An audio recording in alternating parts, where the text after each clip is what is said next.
नमस्कार, आपके साथ मैं हूं सुचेता कुकरेती और आप देख रहे हैं माइक ऑन है, जहां हर बड़ी खबर पर माइक ऑन होता है। और आज सरकार गठन पर माइक ऑन हो रहा है। मैं बड़ी खबरें आपको बता देती हूं जल्दी से, जिन पर मैं माइक ऑन कर रही हूं। बंगाल के नए अधिकारी आ गए।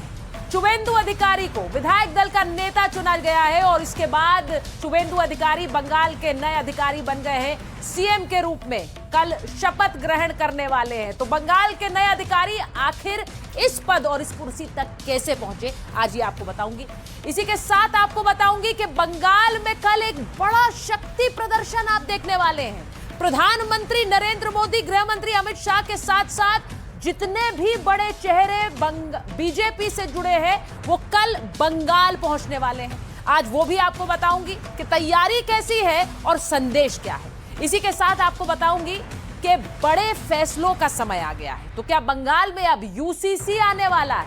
क्योंकि पश्चिम बंगाल में 6 महीने के अंदर यूसीसी की बात गृह मंत्री अमित शाह ने कही थी। तो यूसीसी क्या 6 महीने में आ रहा है? कौन से बड़े फैसले हैं जिन पर शुभेंदु अधिकारी मुख्यमंत्री बनते ही काम करना शुरू कर देंगे? और इसी के साथ आज आपको दिखाऊंगी तमिलनाडु में विजय रथ रोकने की कोशिश तो बहुत हुई है, लेकिन क्या अब यह विजय रथ निकल पड़ा है? वहां पर विजय पहुंच गए हैं सरकार बनाने का दावा पेश करने। आज ये सारी खबरें आपको दिखाने वाली हूं, लेकिन सबसे पहले शुरुआत कर रही हूं 2 बड़ी खबरों के साथ, 2 तस्वीरों के साथ। एक तरफ शुभेंदु अधिकारी पहुंचे राजभवन, सरकार बनाने का दावा पेश कर दिया। वहीं दूसरी तरफ तमिलनाडु में विजय पहुंचे हैं राजभवन और उन्होंने समर्थन की चिट्ठी दिखा दी है, ये बताते हुए कि कल वो मुख्यमंत्री पद की शपथ लेने के लिए तैयार हैं। तो कल सुबह इतिहास बनने जा रहा है। तमिलनाडु में टीवी के सरकार बनाएगी, तो वहीं दूसरी तरफ पश्चिम बंगाल में शुभेंदु अधिकारी बतौर मुख्यमंत्री शपथ लेंगे। मैं आपको सारी खबरें दिखाऊं, लेकिन शुरुआत करती हूं बंगाल से।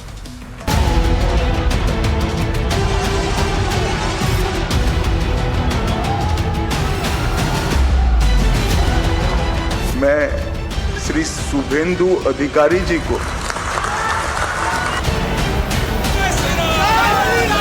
विधानमंडल दल के नेता के रूप में निर्वाचित घोषित करता हूं।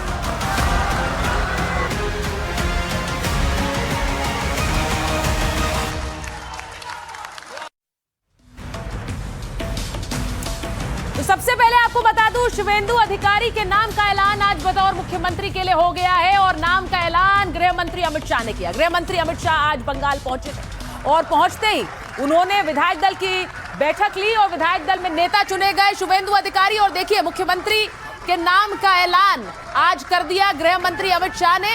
आज एक बड़ी सभा में शुभेंदु अधिकारी बंगाल के अधिकारी चुन लिए गए। जरा सुनिए क्या कहा गृह मंत्री।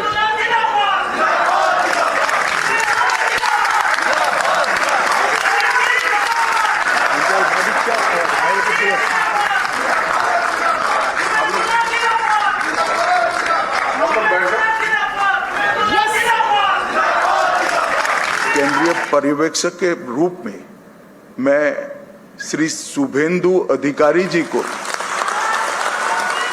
पश्चिम बंगाल विधानमंडल दल के नेता के रूप में निर्वाचित घोषित करता हूं।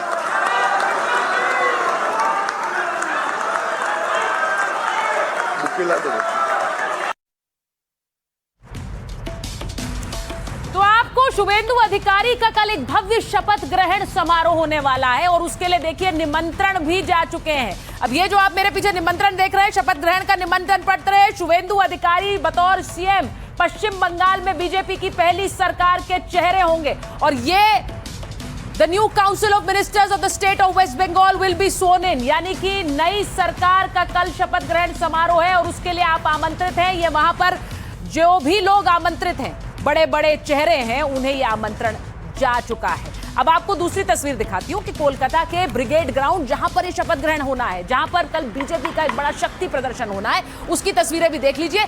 यहीं पर कल प्रधानमंत्री नरेंद्र मोदी होंगे। इसे सजाकर तैयार कर दिया। ये तो तैयारियों की तस्वीर है, लेकिन कल जब आप ब्रिगेड ग्राउंड देखेंगे तो इसकी तस्वीर पहचान नहीं पाएंगे। इन तस्वीरों से मत समझिए कि कल क्या होगा, क्योंकि कल जो तस्वीर होगी वो भव्य होने वाली है। और उससे पहले प्रधानमंत्री बंगाल पहले ही पहुंच गए। कैसे? देखिए, बंगाल में प्रधानमंत्री के कोलकाता में जगह जगह कटआउट्स लगे हुए हैं। तो ये कटआउट से पूरा कोलकाता पटा हुआ है। प्रधानमंत्री नरेंद्र मोदी यहां देखिए कोलकाता में हर जगह नजर आते हैं, क्योंकि इस भव्य शपथ ग्रहण समारोह के लिए प्रधानमंत्री ने पहले ही कह दिया था कि बीजेपी की जब सरकार बनेगी तो 4 मई के बाद तो मुझे आना ही होगा। सुनिए क्या कहा था प्रधानमंत्री। मैं इस विश्वास के साथ वापस जा रहा हूं कि 4 मई के नतीजों के बाद बीजेपी के शपथ ग्रहण समारोह में मुझे आना ही है।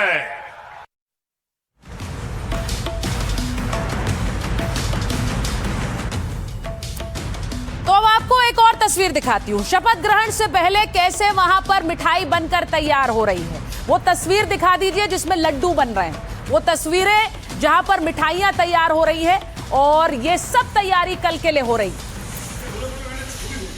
तो शपथ को लेकर तैयारियां तेज हैं, और आपको बताती हूं कि क्यों कल का ये शपथ ग्रहण अहम है, और ये शपथ ग्रहण क्यों अहम है और क्या होने वाला है।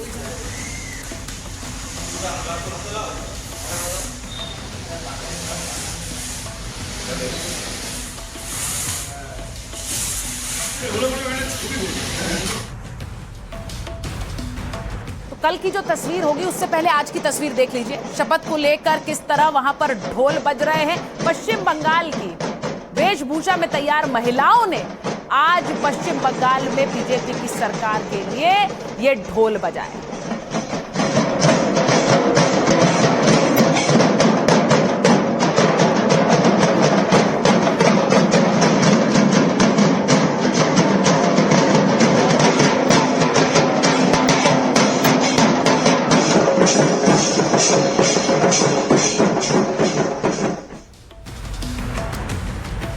ब्रिगेड ग्राउंड में बीजेपी का एक भव्य शपथ ग्रहण समारोह होने वाला है, और तस्वीर कुछ इसी तरह की होगी जो आप यहां पर देख रहे हैं। ऐतिहासिक जीत के ऐतिहासिक कार्यक्रम की तैयारी चल रही है। कल सुबह 11 बजे शपथ ग्रहण समारोह आयोजित किया गया है। प्रधानमंत्री नरेंद्र मोदी वहां पहुंचेंगे, गृह मंत्री शाह तो बंगाल में ही है। इसी के साथ आप देख रहे हैं राजनाथ सिंह रक्षा मंत्री वहां पहुंचेंगे। सारे दिग्गज बीजेपी के वहां पहुंचने वाले हैं। बीजेपी शासित राज्यों के सीएम होंगे, डिप्टी सीएम पहुंचेंगे, सभी केंद्रीय मंत्री शपथ ग्रहण के लिए पहुंचने वाले हैं। समारोह में शामिल होंगे 10,000 लोग, और इन्हें वो निमंत्रण पत्र जा चुका है जो मैंने आपको दिखाया। 50,000 कुर्सियां। शपथ में 1 लाख से ज्यादा लोगों के पहुंचने की उम्मीद है। 1 लाख से ज्यादा लोग कल ब्रिगेड ग्राउंड में होंगे। शपथ को सांस्कृतिक आयोजन की तरह पेश किया जाएगा। इस मैदान को बंगाल की संस्कृति के अनुसार सजाया गया है, और इसीलिए ग्राउंड में बंगाली संस्कृति के उत्सव जैसा आयोजन होगा।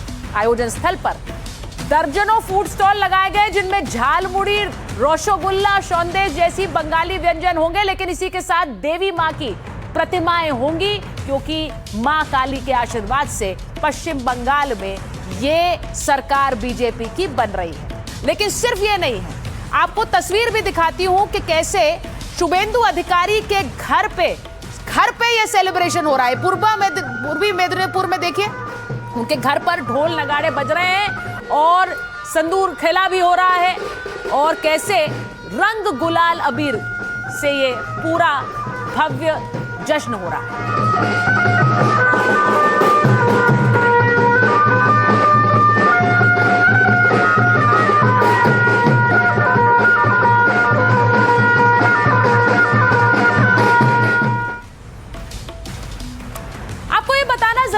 कि शुभेंदु अधिकारी आखिर बंगाल के अधिकारी की इस कुर्सी तक कैसे पहुंचे और क्यों पहुंचे।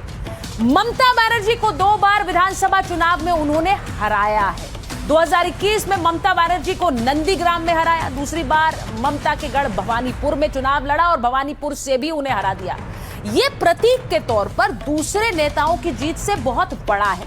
बंगाल में बीजेपी को एक आक्रामक योद्धा की तलाश थी, और एलओपी के रूप में 5 साल तक ममता से लोहा लेते रहे। वो बंगाल में ममता की तरह एक स्ट्रीट फाइटर की छवि उन्होंने बनाई। विपक्ष में रहकर पूरी ताकत से भ्रष्टाचार पर आक्रामक रहे, ग्राउंड पर पार्टी के बाकी नेताओं से ज्यादा सक्रिय भी रहे। हिंदू वोटर को एकजुट करने में उनकी बड़ी भूमिका रही। मतुआ और ओबीसी को भी बीजेपी से जोड़ने में वो सफल रहे।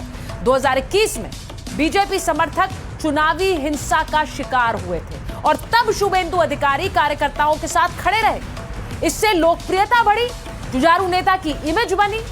पश्चिम बंगाल में प्रशासन संभालने का अनुभव भी उन्हें रहा है, क्योंकि ममता कैबिनेट में उन्होंने परिवहन सिंचाई मंत्री का कार्यभार संभाला था। शुभेंदु का पार्टी से अलग अपना एक बड़ा नेटवर्क भी है और इस नेटवर्क के नेता और कार्यकर्ता सीधे शुभेंदु से जुड़े हुए हैं। प्रचार में पीएम मोदी और शाह के साथ मंच साझा उन्होंने किया था। भवानीपुर से नामांकन में अमित शाह शुभेंदु के साथ थे और संकेत मिला कि शुभेंदु पार्टी लीडरशिप की पसंद है। और आज जब अमित शाह ने आते ही उनकी पीठ थपथपाई, पीठ ठोकी, तो वो बहुत साफ हो गया कि कैसे अगली जिम्मेदारी के लिए तैयार है।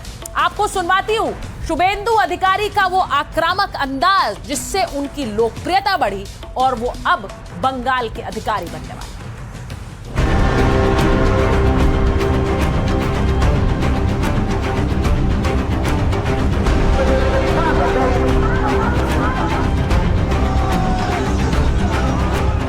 আমরা জিতেছি, ভয় আউট ভরসাইন, ভয় আউট ভরসাইন।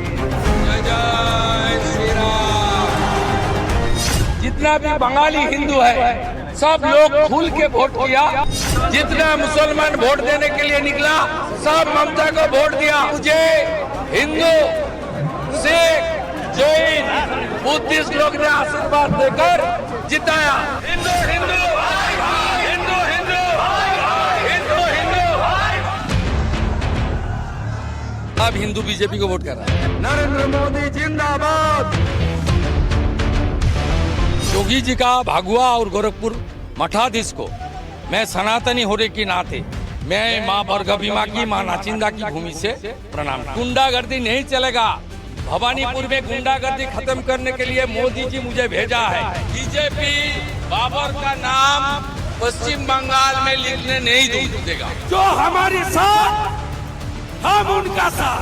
जय श्री राम, जय श्री राम, जय श्री राम। भारत माता की।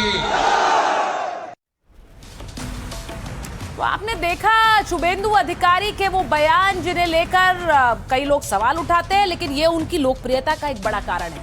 आज देखिए, जब एयरपोर्ट पहुंचे थे गृह मंत्री अमित शाह तो शुभेंदु अधिकारी से मिले और देखिए कैसे पीठ ठोकी। ये देखिए, पीठ थपथपाई गृह मंत्री अमित शाह ने शुभेंदु अधिकारी की। तभी संकेत मिल गया था कि अब अगली जिम्मेदारी के लिए तैयार हो जाओ। नाम के ऐलान से पहले ही नाम का ऐलान एक तरह से इस तस्वीर ने कर दिया। एक और तस्वीर आपको दिखाती हूँ। दोनों आज एक ही गाड़ी में नजर आए। तो गृह मंत्री के साथ ही शुभेंदु अधिकारी निकले वहां से और ये शायद वो समय होगा जब गृह मंत्री उन्हें बता रहे होंगे कि पश्चिम बंगाल की बागडोर तुम्हारे हाथों में होगी और अब इस बागडोर को तुम्हें आगे किस तरह बढ़ाना है जिससे पश्चिम बंगाल में बीजेपी की जीत का जो एक तस्वीर है वो और भव्य हो जाए।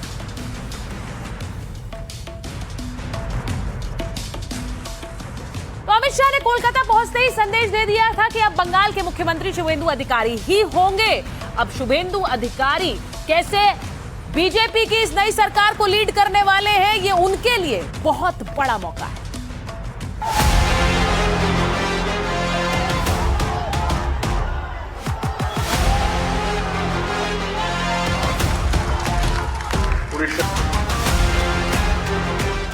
बंगाल में ऐतिहासिक जीत के बाद कोलकाता में बीजेपी विधायक दल की बैठक हुई।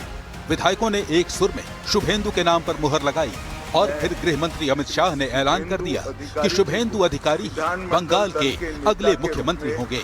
निर्वाचित घोषित करता हूं।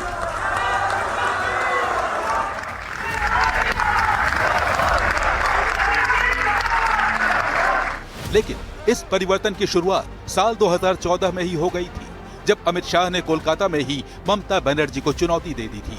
ममता को सत्ता से हटाने का संकल्प लिया था। मित्रों, कुछ दिन पहले ये रैली की जब बात चलती थी तो ममता जी ने मीडिया के सामने एक छोटा सा सवाल किया कि अमित शाह कौन है, ऐसा पूछा था। दीदी, अगर आप देख सकती है तो देख लीजिए, सुन सकती है तो सुन लीजिए। मैं अमित शाह हूं। मैं भारतीय जनता पार्टी का एक छोटा सा कार्यकर्ता हूं। मैं अमित शाह हूं और इस बंगाल की भूमि पर से तृणमूल को उखाड़ने के लिए आया हूं, वो आप समझ लीजिए। बीजेपी के इस संकल्प को पूरा करने में शुभेंदु अधिकारी ने बड़ी भूमिका निभाई। ममता की आम आदमी वाली छवि को कड़ी चुनौती दी। पैरों में चप्पल और सफेद कुर्ता पहनकर ममता सरकार के खिलाफ लड़ाई लड़ी, आवाज उठाई। पुराने से लेकर नए कार्यकर्ताओं तक सबको साथ लेकर चले। इसी का नतीजा रहा कि बीजेपी 2021 में मिली 77 सीटों से सीधे 2026 में 207 सीटों पर पहुंच गई और शुभेंदु को इसका फल भी मिला। आज जब गृह मंत्री अमित शाह कोलकाता पहुंचे तो एयरपोर्ट पर ही साफ कर दिया कि बंगाल में बीजेपी का नेता कौन होगा। अमित शाह ने जब 3 बार शुभेंदु की पीठ थपथपाई थी तो संकेत दे दिया था कि शुभेंदु ही अब बंगाल में सत्ता की कमान संभालेंगे। सबसे खास बात यह है कि अमित शाह ने ही अधिकारी को भवानीपुर से उतारने का फैसला किया था, जब शुभेंदु अधिकारी सिर्फ नंदीग्राम से ही चुनाव लड़ना चाहते थे। हाल ही में खुद अमित शाह ने इस बात का खुलासा किया था। मंच से कहा था कि मैंने ही शुभेंदु दा को कहा था कि ममता बनर्जी को घर में घुसकर हराना है। शुभेंदु दा हमारे नंदीग्राम से लड़ना चाहते थे। मैंने शुभेंदु दा को कहा था कि सिर्फ नंदीग्राम नहीं, ममता के घर में जाकर उसको हराना है। अमित शाह का ये बयान साफ संदेश था कि बीजेपी ने ममता को उनके ही गढ़ में हराने के लिए अपनी पूरी ताकत लगाने का मन बना लिया था। भवानीपुर में जीत के लिए और रणनीति लागू करने के लिए अलग अलग टीम तैनात कर दी थी। जितने दिन शाह कोलकाता में रुके तब भी भवानीपुर को लेकर अलग से बैठकें की। नतीजा ये रहा कि न केवल बीजेपी की बंगाल में ऐतिहासिक जीत हुई, बल्कि खुद ममता बनर्जी अपने गढ़ भवानीपुर में हार गई। Bureau report, NDTV India. अब आपको यह भी बताती हूं कि बीजेपी नेता इस बड़ी जीत के पीछे वजह क्या बता रहे हैं, क्योंकि आज सारे विधायक जब बंगाल में एकत्रित हुए तो बीजेपी की बड़ी जीत का जश्न भी मनाया। बंगाल में वहां की जनता ने कैसा जवाब दिया, वहां टीएमसी को एकदम सुपड़ा साफ कर दिया। जो भी ये बड़ा दिन के लिए बहुत साल इंतजार करना पड़ा, खून पसीना बहाना पड़ा, बलिदान देना पड़ा। जनता को इसका लाभ मिलना चाहिए, वो हम करेंगे। बिल्कुल बिल्कुल संघर्ष का फल समाज को मिल रहा है। सबका भूमिका रहेगा, जिताने में सबका भूमिका रहा है और आज सरकार को चलाने में, विकास करने में भी सबका भूमिका रहेगा। बंगाल जो 50 साल और उससे ज्यादा कुछ नहीं मिला, आज वो बंगाल को हम लोग सब कुछ देंगे। And first and foremost law and order, महिला का सम्मान। माँ दुर्गा, माँ काली पूजा करते हैं, लेकिन असली माँ दुर्गा, माँ काली का सम्मान कहाँ है? तो सबका सम्मान, सबका सुरक्षा वापस लाना, ये हम लोग का वादा है, मोदी जी का वादा है। और हम लोग मोदी जी के सैनिक है, भाजपा के सैनिक है, इसके ज्यादा हम लोग का कोई एक्सपेक्टेशन नहीं है। अब मैं आपको एक तस्वीर दिखा रही हूं। जब पश्चिम बंगाल में प्रचार चल रहा था तो प्रचार के दौरान योगी आदित्यनाथ पहुंचे थे और शुभेंदु अधिकारी कैसे दंडवत होकर उन्हें प्रणाम कर रहे थे। यह तस्वीर तब सामने आई थी, इसकी बड़ी चर्चा हुई थी कि कैसे योगी आदित्यनाथ को उन्होंने पैर छूकर उनका स्वागत किया था। अब इस तस्वीर के बाद लोग चर्चा ये कर रहे हैं कि शुभेंदु अधिकारी अक्सर जब भी बात करते हैं जय श्री राम का नारा लगाते हैं, हिंदू हिंदू की बात करते हैं, माँ काली का आशीर्वाद से शुरुआत करते हैं। और क्या ये अब एक हिंदू ब्रिगेड मुख्यमंत्रियों की बीजेपी में है जो खुलकर हिंदू एकजुटता की बात करते हैं? जरा सुनिए। बंगाल में वहां की जनता ने कैसा जवाब दिया, वहां टीएमसी को एकदम सुपड़ा साफ कर दिया। जो भी जनता की उपेक्षा करेगा, भारत की धरती पर सनातन का अपमान करेगा, उसका सुपड़ा साफ होना तय है, उसको कोई रोक नहीं सकता है। और बंगाल की जनता ने यह करके दिखाया है। देखिए, हम लोग हिंदुत्व को मजबूत करने का बात नहीं बोलते, हम बोलता हूँ अगर देश में हिंदुत्व मजबूत होगा तो देश मजबूत होगा। 5000 साल से हिंदू ये देश को सुरक्षित करके आए हैं। अगर हिंदू समाज सुरक्षित रहेगा तो ये देश भी विकास का रास्ता में आगे चल जाएगा, देश विश्व गुरु बनेगा। जितना भी बंगाली हिंदू है सब लोग खुल के वोट किया। इसका साथ गुजराती, जैन, मारवाड़ी, हमारी पूर्वांचली, सिख समाज सब लोग खुल के वोट किया। अब आपने बीजेपी के 2 मुख्यमंत्री और इसी के साथ अब भावी मुख्यमंत्री को सुना। आपको ये बताती हूं कि लोग उम्मीद क्या कर रहे हैं। क्या योगी हिमंता जैसा होगा शुभेंदु अधिकारी का सरकार का मॉडल?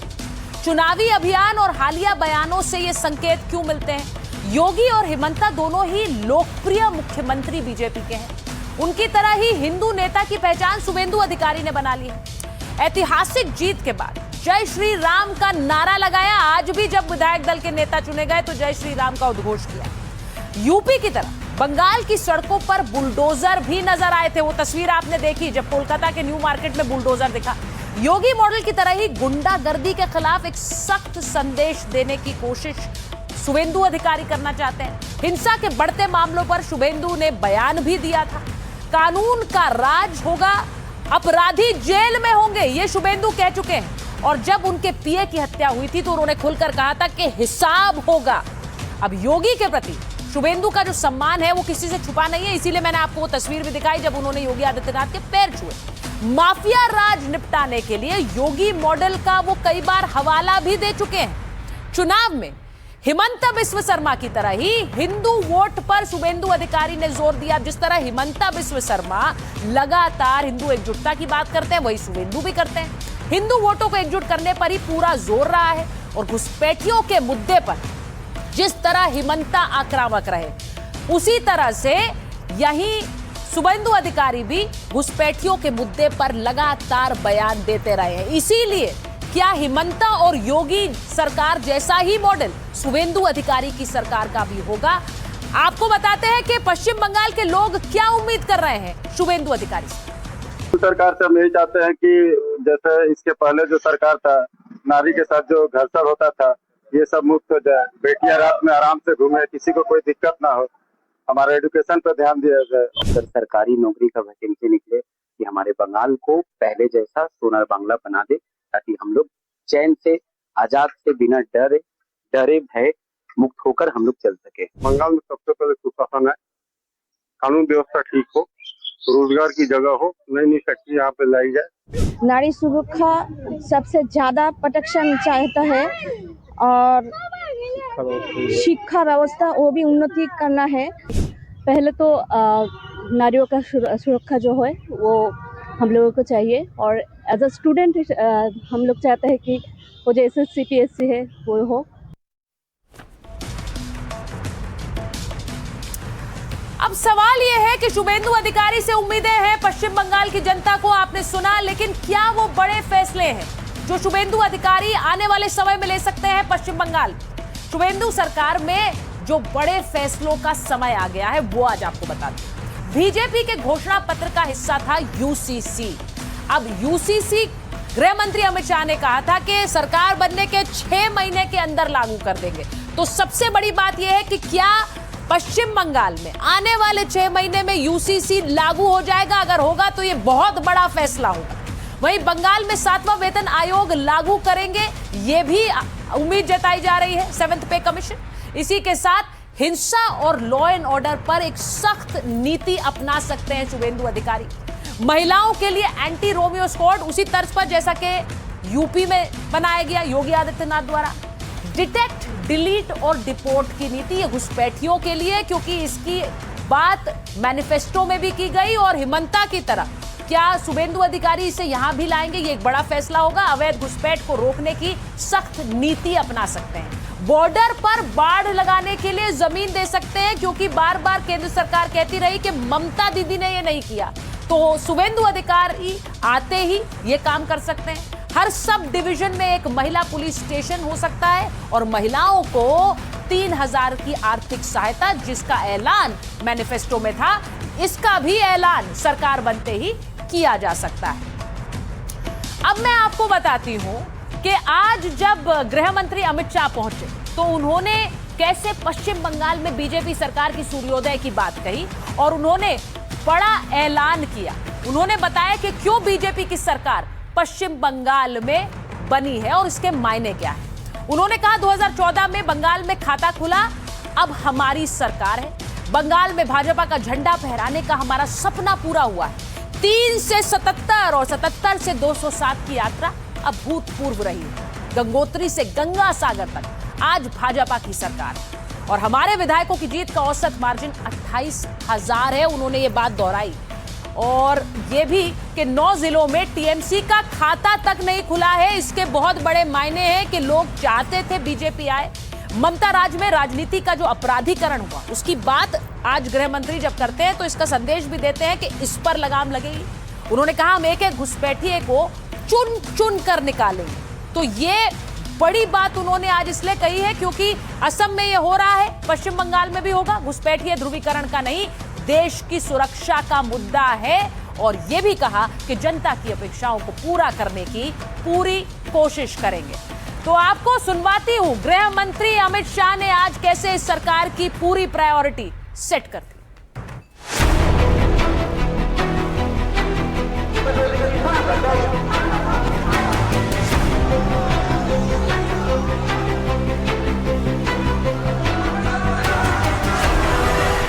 100 साल की वैचारिक यात्रा के बाद गंगोत्री से गंगा सागर तक हर जगह पर आज भारतीय जनता पार्टी की सरकार बनी है। बंगाल में भी अब हमारी सरकार बनी है। हम एक एक घुसपैठियों को चुन चुन कर निकालेंगे और देश को घुसपैठिया मुक्त करेंगे। गौ तस्करी असंभव होने वाली बंगाल सरकार और भारत सरकार की सीमा को राष्ट्र की सुरक्षा के अभेद किले के अंदर परिवर्तित कर देंगे। जहां सैकड़ों लाशें गिरती थी चुनाव के वक्त, एक भी मृत्यु के बगैर दोनों चरण समाप्त हुए।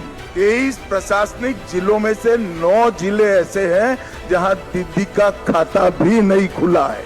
सुपड़ा साफ हो गया। बंगाल की जनता ने जो प्रचंड विजय हमें दी है, इसके लिए मैं बहुत बहुत धन्यवाद।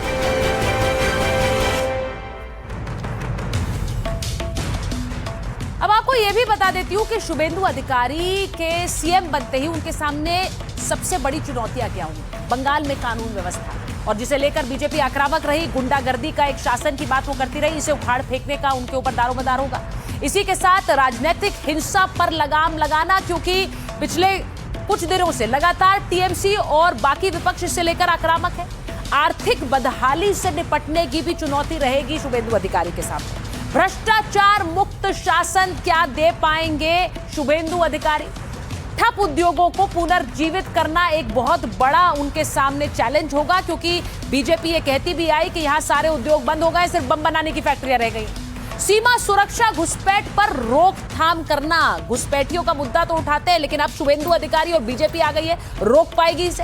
प्रशासनिक स्तर पर तालमेल रखना ये भी बहुत जरूरी होगा और वादों और योजनाओं को लागू करना, क्योंकि अब हर एक कदम पर यह पूछा जाएगा कि जो वादे किए क्या वो निभा पा रहे हैं। अब ये तो चुनौतियां मैंने आपको गिना दी, लेकिन शुभेंदु अधिकारी के सामने अभी भी एक बड़ी चुनौती ममता बनर्जी है।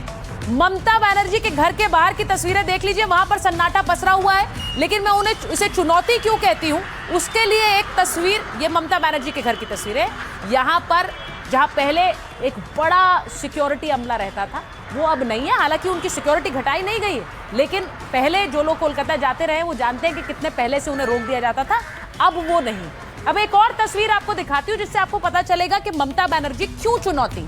ये उनकी एक्स की प्रोफाइल है, इस पे अभी भी उन्होंने लिखा हुआ है, इसको क्लोज कट कर दीजिए full frame, honourable chief minister. ये देखिए एक्स की प्रोफाइल है उनकी और अभी भी उन्होंने अपने आप को honourable chief minister West Bengal X पर लिखा हुआ है।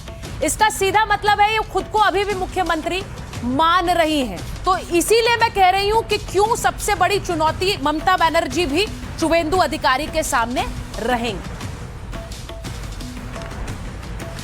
तो ममता बनर्जी अभी तक उन्होंने इस्तीफा नहीं दिया, वो कह चुकी हैं कि मैं इस्तीफा नहीं दूंगी। राज्यपाल ने विधानसभा भंग कर दी है, तकनीकी रूप से वो अब मुख्यमंत्री हैं भी नहीं। ममता इस्तीफा ना देकर एक संदेश देना चाह रही हैं ममता बार बार कहती है कि मैं हारी नहीं हूं, ये बार बार वो संदेश देती हैं। मुझे साजिश से हराया गया। कल आपको याद है अखिलेश यादव उनसे मिले, उन्होंने तब भी कहा मैं नहीं हारी।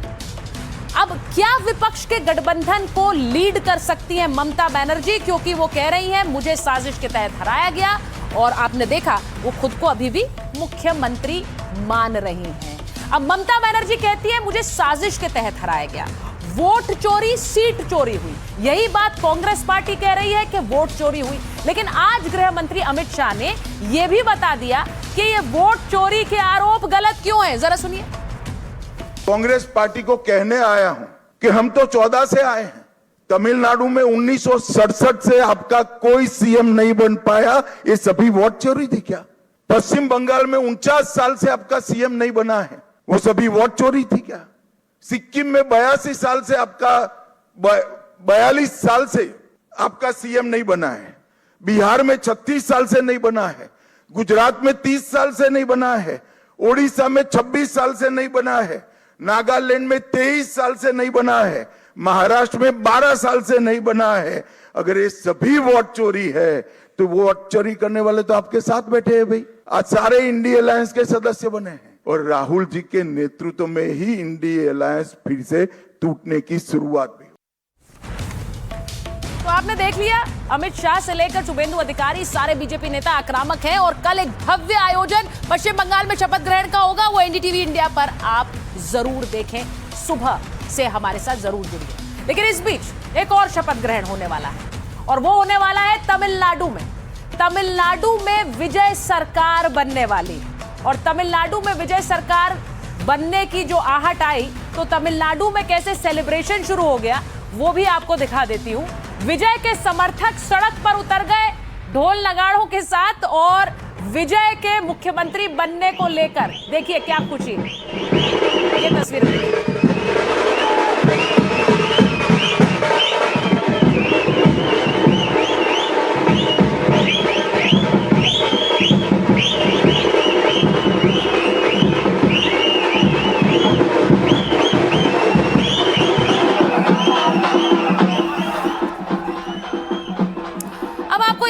कि विजय ने एक नया गठबंधन बनाया है, बहुमत का आंकड़ा छुआ है। कल सुबह 11 बजे मुख्यमंत्री पद की वो शपथ लेंगे।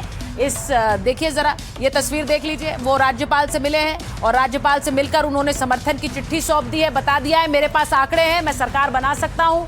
ये तस्वीरें विजय के राज्यपाल से मिलने हुई।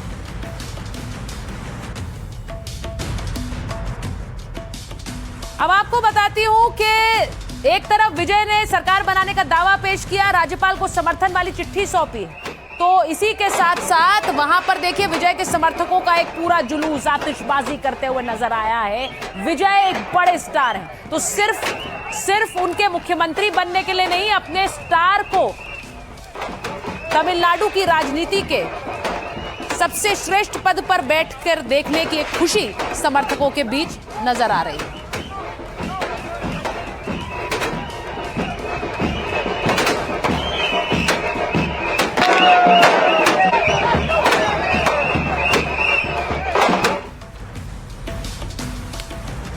तमिलनाडु में अब विजय ही मुख्यमंत्री होंगे ये तय हो गया है, क्योंकि उनके उस विजय रथ को रोकने की कोशिशें हुई, लेकिन विजय की पार्टी टीवीके ने बहुमत जुटा लिया है। बहुमत के लिए जरूरी थे 118 विधायक, टीवीके को मिला 120 विधायकों का साथ। कांग्रेस, लेफ्ट और सीवीके ने उनको समर्थन दे दिया है। अब एक एमएलए वाली मुस्लिम लीग ने भी इन्हें समर्थन दिया। कांग्रेस शुरू में ही समर्थन के लिए तैयार थी, लेकिन लेफ्ट शुरू से डीएमके के साथ रहा है, इसीलिए वो समर्थन देने को तैयार नहीं था। वो समय मांग रहा था कि इस समर्थन इस पूरे सरकार का हिस्सा वो बने कि नहीं। टीवीके ने समर्थन के लिए व्हाट्सएप मैसेज भेजा। लेफ्ट नेताओं को ये बात भी नागवार गुजरी, उन्होंने कहा व्हाट्सएप पे क्या समर्थन मांग रहे हैं। 3 दिन तक मनाने के बाद आखिरकार लेफ्ट नेता मान गए, और इसीलिए आज विजय उनके दफ्तर भी पहुंचे थे धन्यवाद देने। सीवीके नेता लेफ्ट के फैसले की राह देख रहे थे, लेफ्ट ने समर्थन किया तो सीवीके भी साथ आ गया। अब सीवीके और लेफ्ट पार्टियां सरकार का हिस्सा होंगी, और अब बहुमत का आंकड़ा 118 नहीं 120 है विजय के पास। और विजय के समर्थकों की खुशी भी आपको दिखा देती हूं एक बार फिर से। सीटी बजाकर विजय के सीएम बनने का यह जश्न मनाया जा रहा है।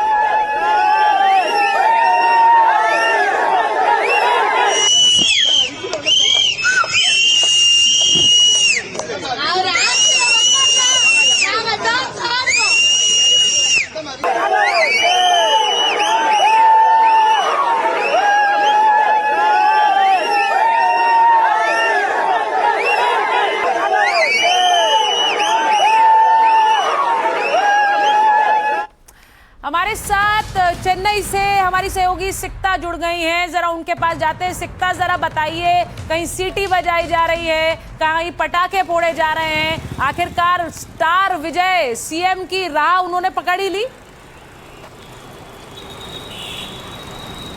बिल्कुल, विजय पथ के द्वार खुले आज शाम को।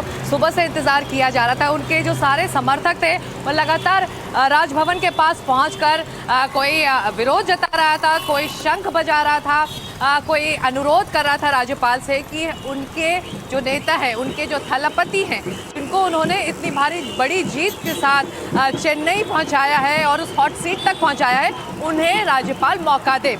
शाम होते होते तस्वीर साफ हो गई, उनके पास ये मैजिक फिगर आ गया। लेकिन सुचरिता, आप चुनौतियों की बात कर रही हैं पश्चिम बंगाल के नए मुख्यमंत्री के लिए, तो चुनौतियां यहाँ पर विजय के लिए भी कम नहीं है। जाहिर तौर पर वो एक क्लीन स्लेट पर शुरुआत कर रहे हैं, उनकी कोई पॉलिटिकल लेगेसी नहीं है और यही उनके लिए एक बड़ी चुनौती साबित होने वाली है। उनका राजनीतिक कौशल अब टेस्ट किया जाएगा। जैसा कि आपने बताया, आंकड़े उन्होंने किस तरह से जुटाए हैं, किस तरह से उन्होंने अलग अलग छोटे दलों को कॉपल कर वो मैजिक फिगर हासिल किया है। ऐसे में इन लोगों के साथ सरकार चलाना एक बड़ी चुनौती रहने वाली है, बहुत बड़ी चुनौती होगी सकता है, और इसीलिए हम कह रहे हैं कि सरकार का रास्ता भी आसान भी नहीं होगा। बहुत बहुत धन्यवाद हमसे बात करने के लिए, क्योंकि कल शपथ ग्रहण होगी और कल दिन भर आप चेन्नई से सिक्ता को लाइव देखेंगे, वहां से वो एक एक खबर आपको देंगी। लेकिन इसी के साथ जरा ये भी आपको बता दूं कि आने वाले समय में विजय सरकार सबसे बड़ी चुनौती क्या होगी और विजय सरकार आखिर काम करेगी तो किन दारोमदार के साथ काम करेगी।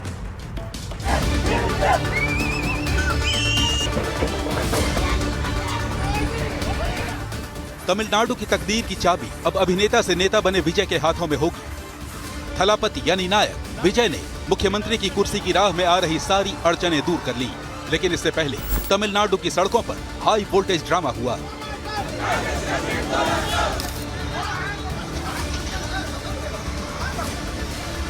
असली बवाल हुआ मयिलादुथुराई जिले में। चुनाव नतीजों से पहले तक गठबंधन में रहे कांग्रेस और डीएमके के समर्थक आपस में भिड़ गए। कांग्रेस कार्यकर्ताओं को बीच सड़क पर धक्का देकर गिराया गया, उनके झंडे छीनकर सड़क पर फेंक दिए गए। दरअसल कांग्रेस ने तमिलनाडु में चुनाव के लिए डीएमके से गठजोड़ किया था, लेकिन नतीजों के बाद उसने डीएमके का पल्ला छोड़ विजय की पार्टी टीवीके का दामन थाम लिया।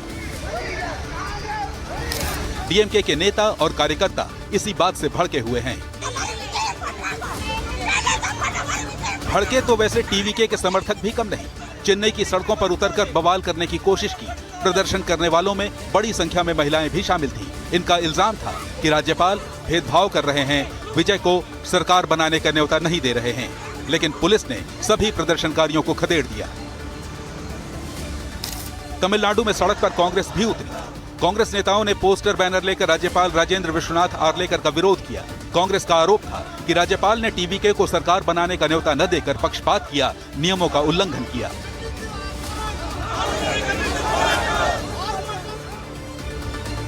एक तरफ सियासी दंगल हुआ तो दूसरी तरफ टीवीके के समर्थक कडलूर के मरियम्मन मंदिर में जमा हो गए। अपने थलापति को सीएम बनाने के लिए खास पूजा अर्चना की, क्योंकि समर्थकों के लिए विजय सिर्फ नेता नहीं, उम्मीद की किरण है।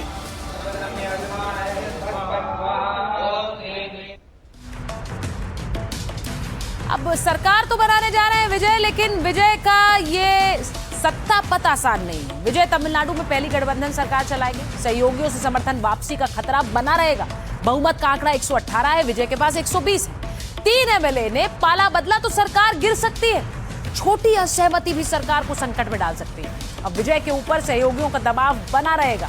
दबाव के चलते स्वतंत्र फैसले लेना मुश्किल होगा। हर पॉलिसी पर सहयोगियों को राजी करना होगा। इससे सरकारी काम की रफ्तार पर भी असर पड़ेगा। लेकिन सबसे बड़ा खतरा उन्हें यही है कि ये जो आप दो चेहरे देख रहे हैं, ये कहीं सरकार पलटने की कोशिश ना करे, क्योंकि ये एक तरह से गठजोड़ बनाने की कोशिश में है। कोई ऐसा गठजोड़ बन जाए जो टीवीके को सत्ता से बाहर कर दे, और अगर ऐसा होगा तो ये विजय के लिए सबसे बड़ा खतरा होगा। जनता ने जयललिता और करुणानिधि जैसे मुख्यमंत्री देखे हैं, विजय की तुलना उनसे भी की जाएगी, और जल्दी बड़े बदलाव नहीं दिखे तो मोह भंग का खतरा भी बना रहेगा। टीवीके के ज्यादातर नेता पहली बार सत्ता में होंगे, तो उनके लिए भी एक प्रलोभन और लालच बना रहेगा। तो ये एक बड़ी जिम्मेदारी विजय पर होगी, न सिर्फ सरकार बनाने की बल्कि अपनी सत्ता को बनाए रखने की। लेकिन कल सुबह दोनों ही शपथ ग्रहण होने वाले हैं, एक तरफ पश्चिम बंगाल, दूसरा तरफ तमिलनाडु, और दोनों की ही तस्वीरें आपको यहां एनडीटीवी इंडिया पर दिखाएंगे। माइक ऑन है फिलहाल इतना।